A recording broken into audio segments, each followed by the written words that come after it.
Okay, now that we know what a group is, we can start playing with it, playing with these concepts, see what we can deduce. And that's typical of pure mathematics. You start with a group of axioms. So here would these are, for example, a list of properties of a group, and then you start using these axioms to prove things, to try to prove results, and you can start asking questions like, well, let's do our first little theorem with groups. Question. Now, you know each group by definition has a unit, right? There's some element belonging to the group. Now I'm going to stop using the symbol S, because now we're assuming that our S, our set, with its binary operation, there's always the two. You always have to have the two. That set is actually a group. So instead of using the symbol S, I will use the symbol G, G for group. Okay? So there is an element here. There is an element belonging to G, so that AE equals E, A equals E. Now look, you notice here I've stopped using the little circle, because it gets tedious after a while. So if you use this notation without the little circle, without indicating the binary operator, you just drop the circle. This notation, writing it this way, is called the multiplicative notation, because it sort of looks that you're just multiplying these two. But it's just a shorthand. Don't be fooled, it's a shorthand, because it gets tedious putting these little circles in all the time, right? So from now on, I'll just use this multiplicative, bit of a mouthful, notation, and just write it this way. Okay, so given that it's a group, so it's G, we know it's a group, and there is a unit belonging to that group, and the unit by definition satisfies this property. So AE equals EA equals E. Okay, that's how you define the unit, and every group has this unit. So question. Could a group have another unit? Is it possible that there might be an E and an E dashed, like two different units? Is that possible? So let's prove a little theorem. It's theorem 11.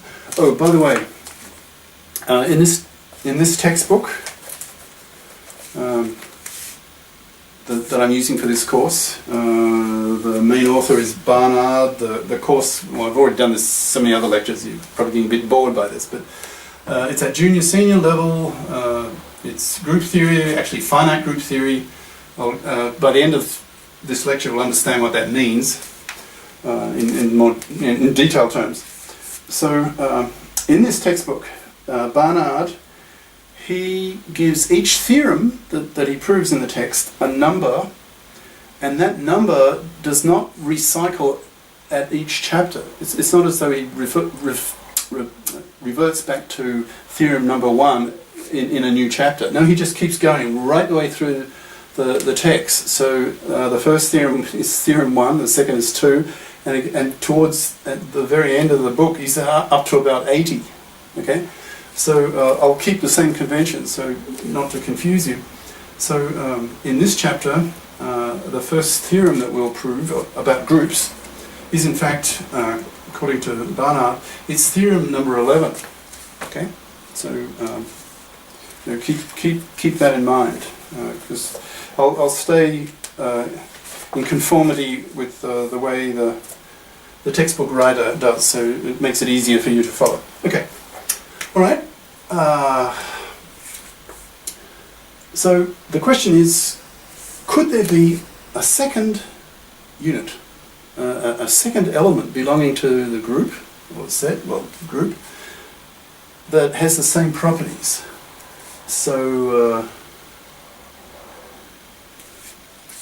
I mean, how could you prove that, or disprove it? I mean, if you can disprove it, well, that's fine. Then we've learned something. We've learned that there's only one unit.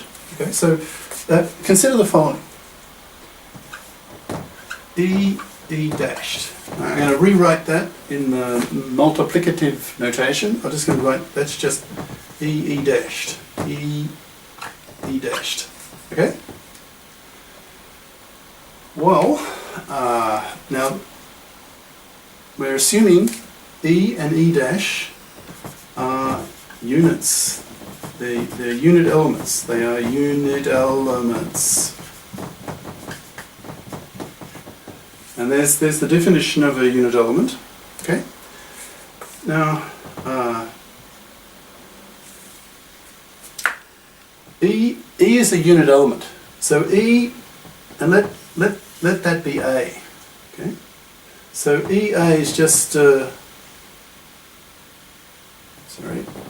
that should be an A. Okay. So EA is just A. So EA is just A. So whatever this is should go here. So that's true. Okay? Now let's rewrite this. So E dashed, let's call that A. Okay? So A unit is just A. A unit is just A. So this A unit is just A. But what is A? Well, it's just E. Okay? Now look, this and this are the same. And we proved that E dashed equals E dashed, right? That's just this. But we also proved that E dashed is E. So E dashed equals E. Okay? Now if this equals that and this equals that, since these two are the same, these two must be the same. Right? Just simple logic. Therefore, E dash equals E. And that's theorem 11. In other words, there is only one and only one unit in a group. Okay?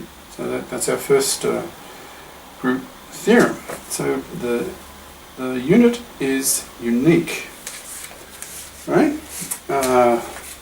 Next question, so it'll be theorem 12. How about inverses?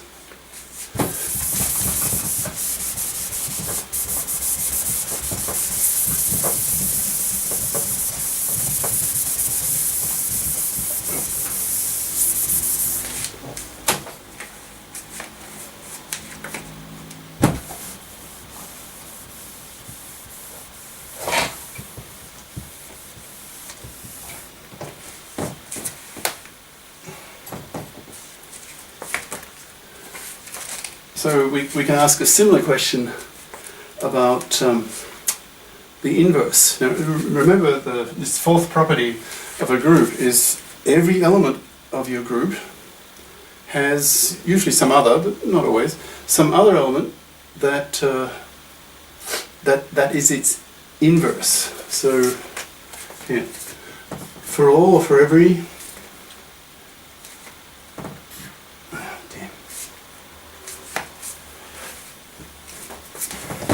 Yeah, I'm thinking I will buy a blackboard so I can avoid these problems I'm having with the whiteboard, and just use chalk so that I don't have to wait for the board to dry.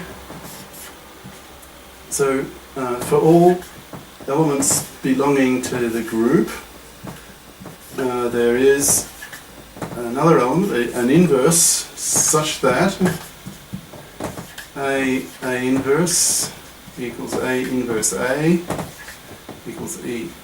Okay? That's the definition of the unit. Now, question for A. Here's just some random element of your group. There will be a member of the group that is this one's inverse. So that when you do the binary operation on A with its inverse, you get E. Okay.